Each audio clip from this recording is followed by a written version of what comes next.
class, this is our last meeting of last official meeting. We are going to have some special lectures on this coming Thursday and Tuesday and Thursday of next week. The one on this Thursday is on hypersonics. Actually, there are two different people presenting on hypersonics. Kevin McHugh and Maxine Frieden. Michael Lee will present next week on Tuesday, and Jeff Thomas on Thursday. Those are optional. I know you have lots of things to do. So please join us if your other commitments allow. Now, Michael also indicated that several of you had contacted him about an extension on the current homework, which was due today. This is the one that Danny Levin had put before you to use the arrow. And that's fine with me. If you'd like some additional time, I know this is a busy time of the year for you, but if you like some additional time, say till Thursday, that's fine. So now is a good time for you to speak up and say if an extension to Thursday would be a good thing for you. So can I have a show of hands or voices about that? Right now we have 8 out of 9 people having submitted homework 11. If you've submitted, you can just leave it. That's fine. But if you want to continue working on it through Thursday, that's all right as well. I'll extend the submission timeline through then. Okay, 8 out of 9 is great. Okay, that's terrific. So that's the last official homework, and I hope you've enjoyed all the homeworks. Let me say something about next week in terms of the final exam. We're going to have an oral exam for 1 hour over Zoom if we can all connect. And Michael, which of the meeting numbers should we use for that next week for the oral exams? That's going to be yours and the student. I'll send instructions out to you and the students for that. Okay, great. That'll be good. Yeah. I've never tried an oral exam over Zoom before. I suspect you have not either. So we'll have an adventure and we'll make it work. It'll be a friendly final exam. How about that? But you do need to send me, each of the students needs to send me a time next week. And I won't say my time is your time, but my schedule is relatively free at the moment for all the reasons you know so well. So give me a time that's convenient for you, and if for some reason it does not work for me, or if there are 2 students who want to do it at the same time, we'll sort that out. But send me an email about the time that you want for your final exam. So an email to Earl about final exam time.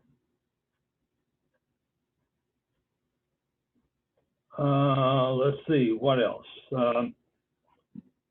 Some people I know are concerned about grades. They keep changing the rules on that, but I think you have until a few days from now to decide whether you want a grade, letter grade, or whether you want a satisfactory or unsatisfactory. I think people in general in this course have done very well, so I would expect the grades to reflect that. My feeling about the final exam is it's a chance for you to raise your grade, but if you have an off day, I won't lower it based on the final exam alone. Let me pause for a moment and see if there are any questions about the final exam.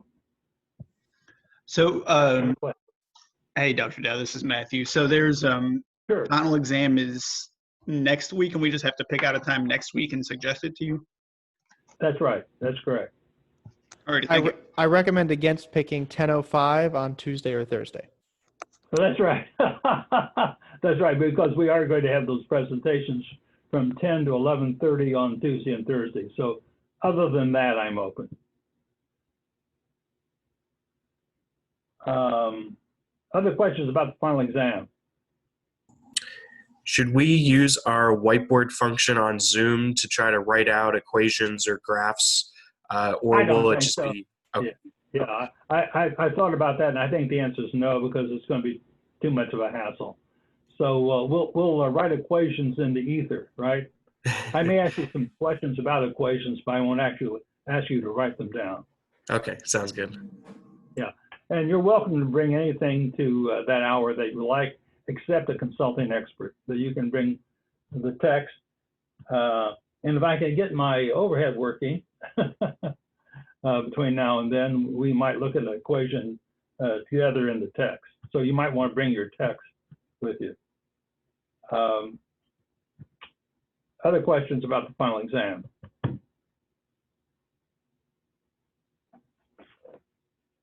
Okay. Let's see. Let's now spend some time talking about this experience. And this is an interesting class, not just for this particular class, but because you've had an experience that not many other students have had. Most of you, not all of you, but most of you were in Stockholm last year doing an online class. Then this year, you did a live class for much of the semester, but then of course, towards the end, we're now all online. And so we've had both full live, essentially full online, and then a mixture of people who were live in Durham and online in Stockholm. And I would be very interested in hearing what you think of all that. And the gloves are off. None of this is for attribution, and I have short-term memory loss anyway, so I'll remember what you said, but I won't remember who said it. So please tell us, share with us what you make of all this various modes of instruction, and in particular, if God forbid we ever have to do this again, how we might do it better. So any thoughts about that someone would like to share? Yes, Professor, I think I can share something.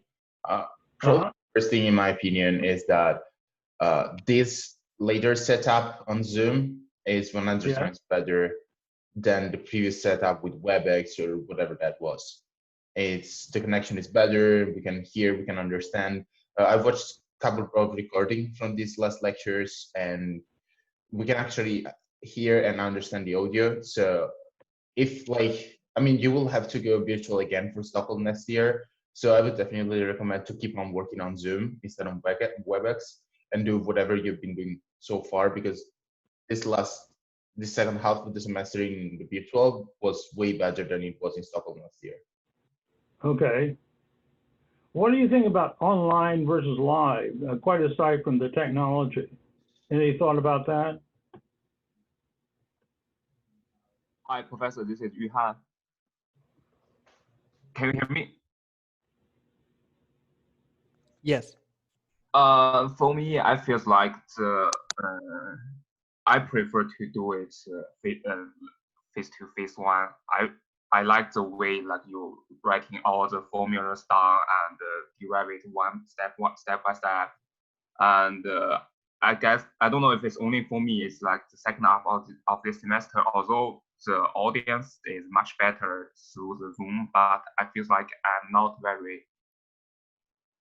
doing very well when like using this way, like to watching these videos, and I feel like the real physical way is of teaching the class is much better, at least for me. Okay, thank you. Other thoughts?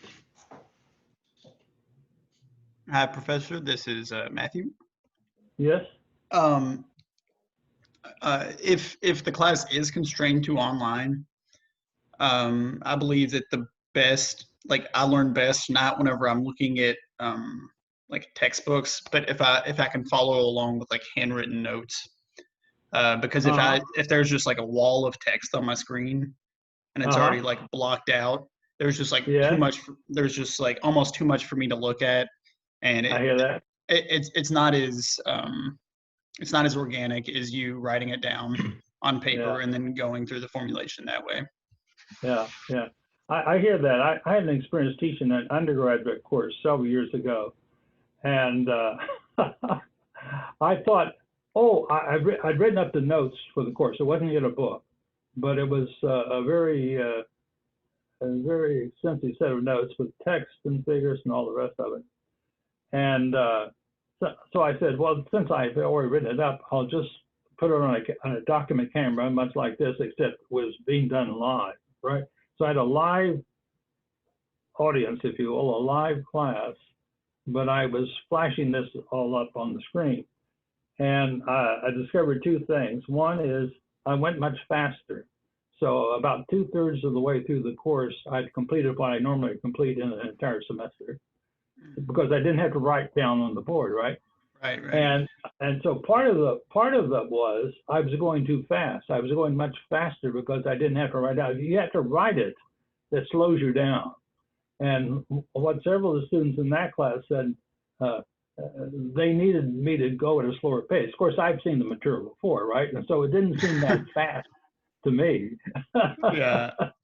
Because but what is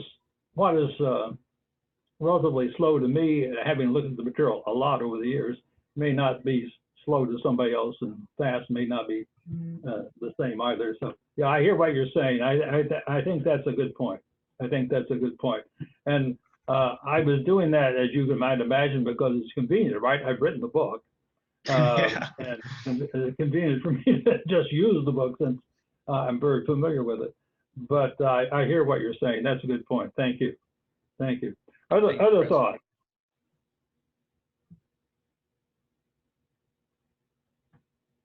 No. I tell you, there's another way to slow me down, Matthew, and others as well. The way to slow me down is to ask questions. So if you come to the, so you can proactively slow me down, or anyone else, right? So if you come with questions, that will slow me down. Right? Yeah, and Otherwise, if you don't ask questions, I just keep pounding ahead. And that is another thing, is that whenever I'm in class and we're going through the material like step by step, and I can if something's not clear, I can at least like look to like my peers, like the other students in the class, and if they look like they don't know what's going on, it's like, okay, now I can ask a question. Now it makes sense. Yeah. No, I think that's true. And also, if you're live, even when I was presenting to that other class with overheads, you could look at students and see if they look a bit confused.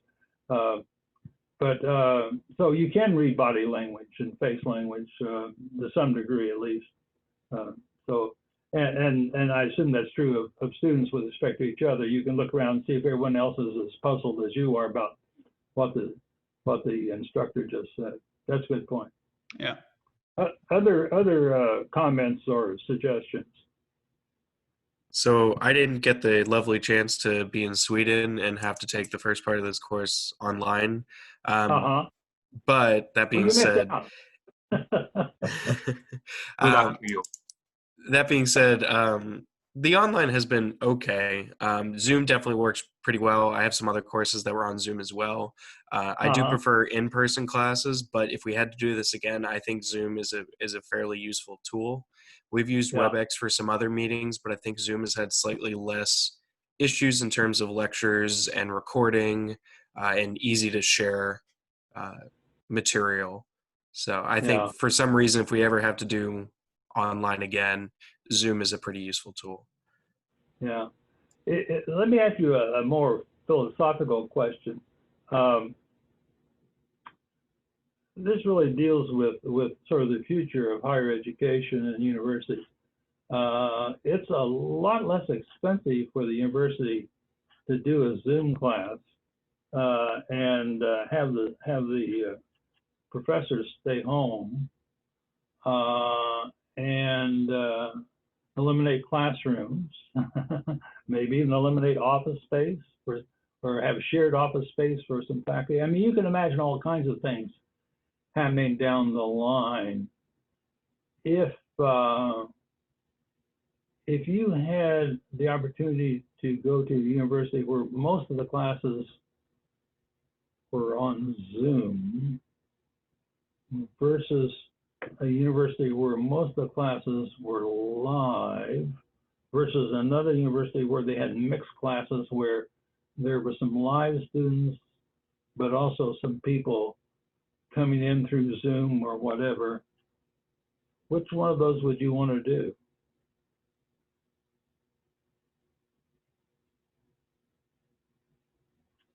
Hello there. Personally, I think I would take the mixed because there's certain classes where there might be experimental components or some live demonstrations. I know some of our vibrations courses have some live demonstrations, and I wouldn't want to totally give that up, but I could see the benefit of some online courses where the material is more theoretical or computational. Yeah.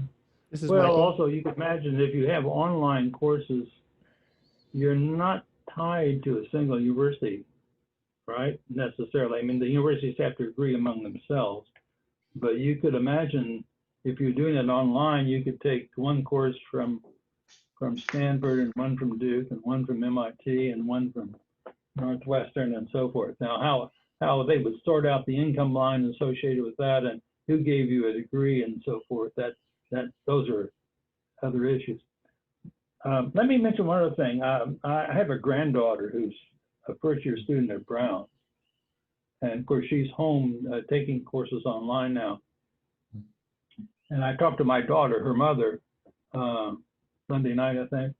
And she says, no way is Emma, my granddaughter, going back to Providence, Rhode Island. Excuse me, I said that wrong. There's no way she's going to take her fall semester online. She will take a leave of absence instead, and then come back in the spring semester when they're live again. And I think for undergraduate students, and you were all undergraduates once, right? For undergraduate students, people are coming to Duke and Brown and other places, certainly we hope for a good education, but also they're coming for the social interaction, that transition from late teens to early 20s and maybe becoming adults and all that. Some universities, probably a lot of them actually, are quite concerned that if they go online in the fall semester, they will not have a full complement of students, which is a financial problem, among other things. So looking back on those distant years, many years ago when you were undergraduates, what do you think about that? This is Michael. I fully agree that the on-campus experience is part of the education, but even in the classroom, I would say that having an in-person option is valuable not only for the receipt of the information, but for the processing of it. I think that a lot of students benefit from seeing their peers struggling with the same material, and a consequence of being more fully online is everyone is alone but taking the course at the same time.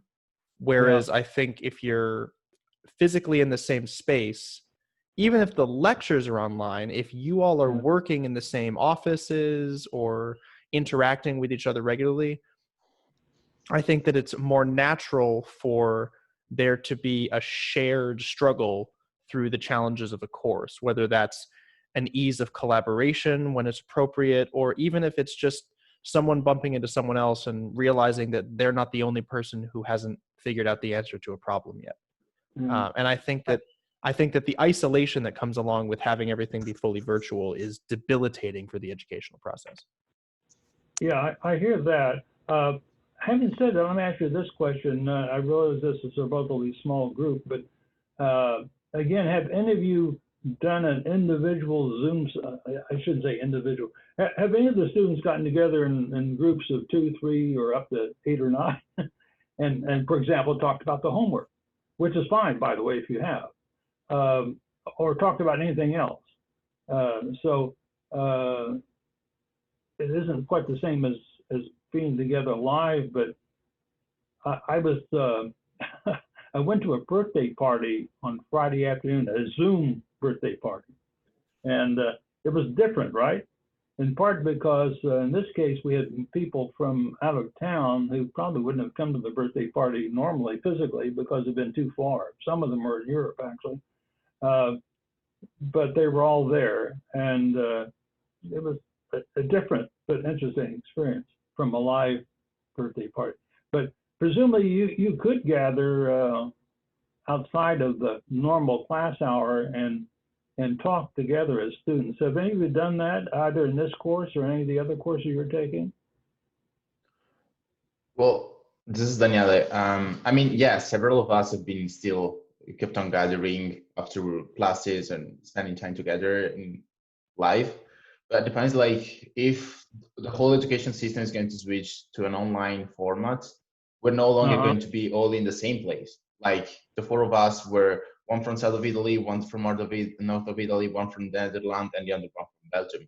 We would actually never get to know each other personally. So depends, like forcing people to get on campus will definitely help them to get to know new people, and so this is definitely like a positive experience getting on campuses. And you cannot do the same if you start on Zoom. You can keep on like being friends if you switch later on Zoom because you already get to know each other, but otherwise you don't start anything through Zoom. Okay, all right, very good, very good. Other thoughts? Yes, if I may add just one thing, is that I think like we should keep like the option for classes to be recorded like the same way you do, but we must like keep on going on the physical and meeting with people in class, because like what happens, for example, during your classes is that you have a look at us, something is not clear to us, and you completely like switch the topic of the class on the spot. And this is not something you can do on Zoom. On Zoom, you simply, I mean, you could substitute yourself with the recorded lecture, and in often cases in all the other classes that I've had on Zoom, it would have not made any difference. So are you saying that recorded lectures are something you've used and are found helpful or not? I'm sorry, I didn't hear that. Okay. I mean, what I'm saying is that we should keep on going like live with people in the same room. But if there is the option to also record the lecture, that would really be helpful. But still not changing with a complete online version. And would you prefer to watch the recording first? No. And then have an online discussion, or would you rather have an online discussion and then have the recording available so you can go back and say, now what did he really say? or what did I really ask, or what? Yeah, something like that. You want all the above. Once you have it recorded, of course, it's like anything else. You can watch it as many times as you care to, right? Yes, that's actually the idea. So like we gather together live in Adson 106 on Tuesday and Thursday, but you keep on recording yourself like you did for Stockholm. For example, during the first half of the semester, if I needed something while I was working on the homework, I simply could go back to the class. Or for example, once I had to miss a class because I had another meeting on the same time, and I could like go back to the recording, and I didn't feel I missed so much. But on the other hand, if you told me, okay, we're going to go 100% online, then I would definitely feel that I'm going to miss something. Yeah. Well, it may be that we'll end up, we meaning all of higher education, will end up with some combination of all of this in ways that we're not quite sure of at the moment. At least I'm not quite sure of at the moment. But out of all this, hopefully will come some new ideas and new ways of doing things that improve over what we were doing before. And so maybe this forced experience will have at least a partial silver lining. Other thoughts that people have?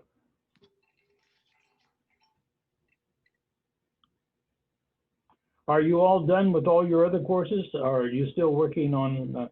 Do you have final exams in any of your other courses? The final paper for a course.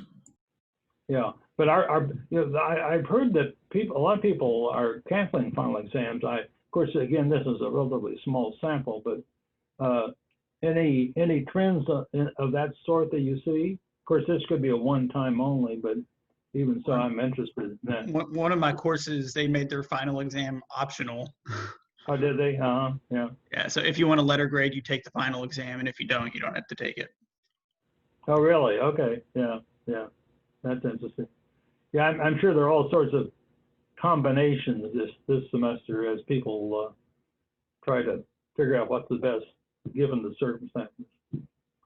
Other thoughts about what?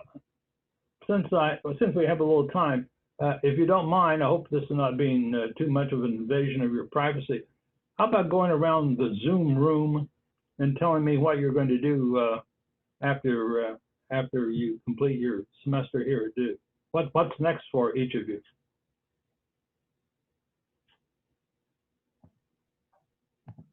You're going to take off the summer and enjoy yourself. Is that it? I can start. I'm not taking off the summer. I'll be going to Utah State University. There's a professor there that is working on a NASA grant to develop the next bed for the plants being grown on the space station, and I'll be helping out with that. Now, is that another educational experience, or is it an internship, or what is that? What's the nature of that? So that is just purely just like internship or research. Research experience. But after that, I'll be doing a PhD at CU Boulder, studying something kind of similar. At Utah State? No, that'll be at CU Boulder. So Utah State, there's just a professor I know doing research who needs help. So. Okay. So yeah. Yeah. Very good. My daughter and granddaughter I spoke of earlier, they're both in Boulder. Oh, nice. Yeah. I'll be there in probably a couple weeks, driving through. Okay. Very good. Well, that's a great place, even in the current circumstances. Yeah. What are other people going to be doing from this point on? Ricky's going to stay right here and work very hard toward his PhD. Isn't that right? Yep, I'm not going anywhere. I will be probably out of town for the summer, but doing remote research, continuing my computational research. And then as soon as we're allowed back on campus, you'll find me in the wind tunnel studying non-synchronous vibrations. There you go. That's a good place to be. Let's see, I could almost go down the list, but don't be shy. Boss, how about you? Yeah, I mean, I'm planning to go back home to the Netherlands in 2 weeks once everything here is finished up, and I'm still looking for a job. So that's the plan. So you hope to be gainfully employed at some point? Yeah. Where in the world are you looking for? Something in Europe? Yeah, mostly in Europe. So in the Netherlands, Germany, or Scandinavia, mostly. Yeah. Well, for those of you who are looking for a job.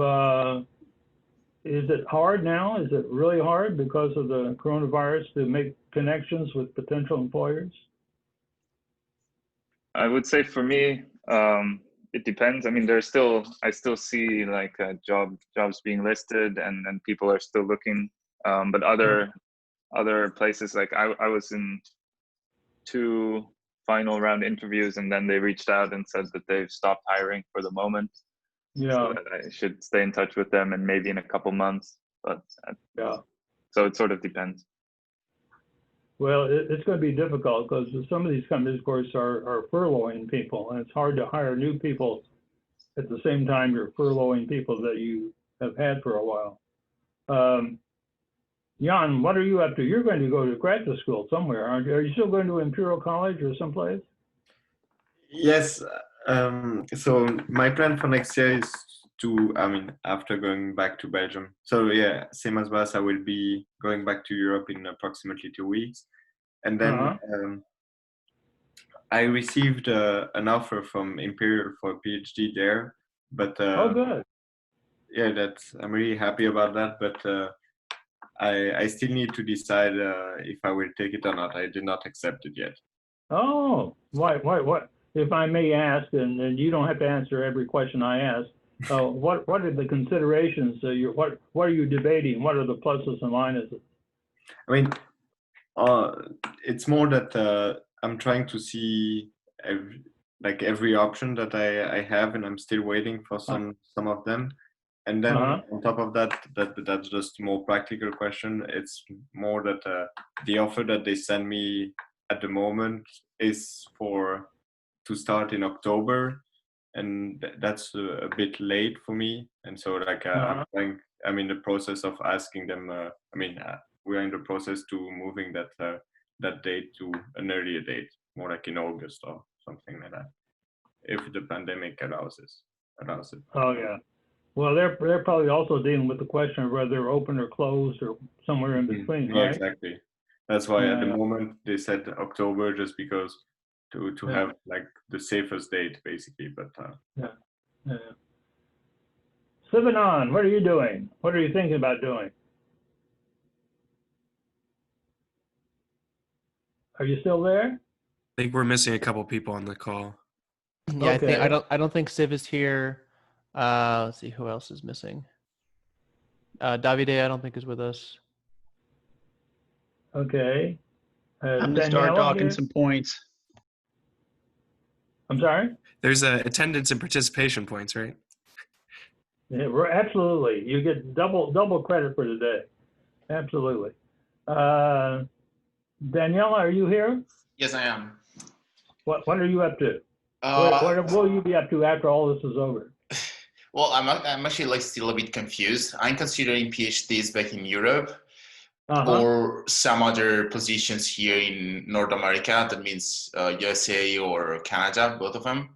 Especially now that I have a visa for the States, I'm considering looking something here, but I'm definitely not sure of what is going to happen next. Yeah. Well, it's a time of great uncertainty. Yuhan, are you here? Yes, I am, Professor. And do you have plans, or are you still trying to figure it all out? I'm still in here, and I plan to go back to China as soon as possible. And I wish to find a job related to the turbo machinery designing. And I have an interview soon, but as you said, due to coronavirus, it is very hard to get a job in China right now. The competition is also much more. Now, if you want to go back to China now, is it physically possible for you to do that? Are you allowed to go back, or how is that? I'm allowed to go back, but most of the airlines are canceled right now, and it's very hard to buy a ticket, and the ticket is like $4,000. Yeah, I can imagine that. Yeah, it's a hard time.